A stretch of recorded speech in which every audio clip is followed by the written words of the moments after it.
I now recognize the gentleman from Pennsylvania, Mr. Meuser, for 5 minutes.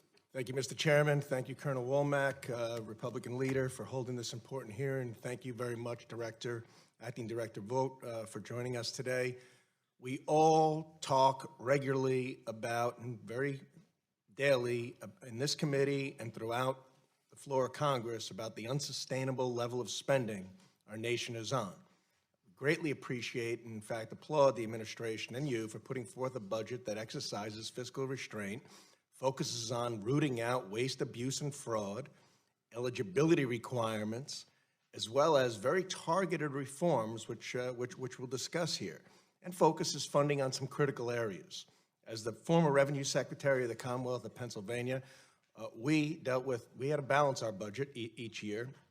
And we set forth on focusing on eligibility requirements, and over a 2-year period saved over $300 million from a $26.5 billion budget. That's about 1.3% over a 2-year period. If we did that on the federal government side, that would be over $400 billion over a 2-year period. Certainly a wonderful start towards an infrastructure and transportation funding bill. So thank you for putting the focus there. Also, the focus is on defense spending. All anybody on this committee or in Congress has to do, go over to Pentagon, whether you're Democrat or Republican, and hear from them about how far behind we've fallen in cybersecurity and space. Dangerous areas to fall behind, and this budget continues that growth. Department of Veterans Affairs. This budget funds in a strong way to the Mission Act and the Blue Water Navy Act, and veteran suicide issues. So thank you for that. Skills training, extremely important for my state, my district, and for our country. The budget puts over $1 billion towards career and technical training to get more people to work for the 21st century jobs. And also block grants.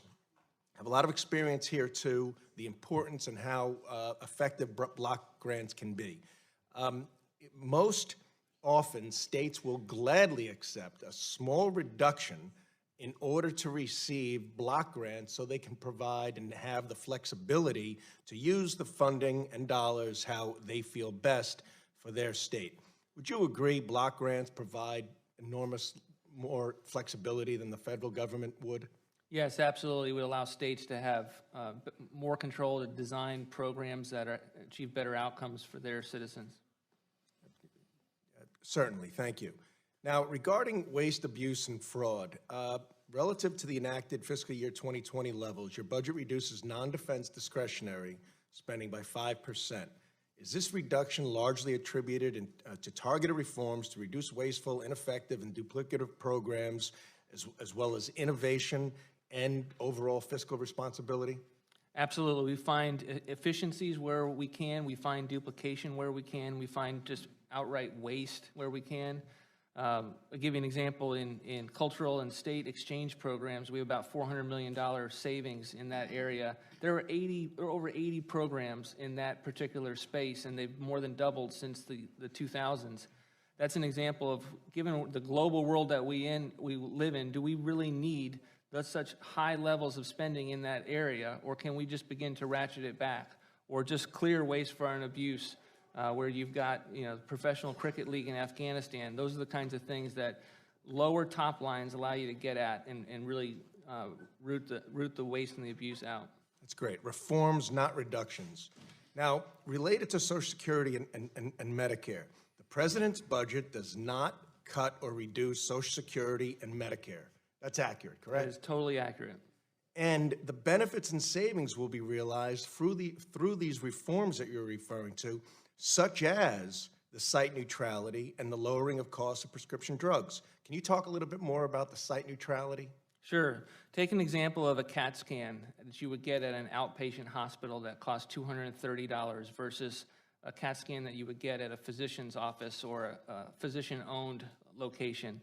It would cost $118. We believe that that's doesn't lead to a rational policy within Medicare, and it actually leads to worse outcomes from beneficiaries because you have providers referring to different locations based on a higher reimbursement as opposed to making sure it's the best from a healthcare decision. That's a substantial amount of savings that we get in that allows us to save money for the taxpayer, have better outcomes for seniors, and continue to have Medicare growing at 6% every year. Great. Mr. Chairman, I yield back.